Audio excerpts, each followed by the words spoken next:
তোর বাবির কবরে বাতাস করি কি তেমন না কি সমস্যা?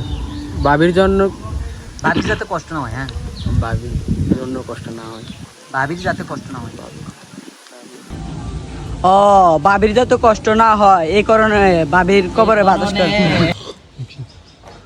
ও ভাই, ভাবির যাতে কষ্ট না হয়। ও ভাই, ভাই ভাই কেন? আরে তোর বাবি মারা জাগার দেন দেরি মে সাইকো চরনি নাম দাও। ধরে সামনে থেকে সরস।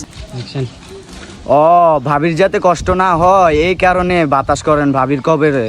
হ্যাঁ, ও, বাবির যত কষ্ট না হয় এই কারণে বাবির কবরে বাতাস করে। এই কারণে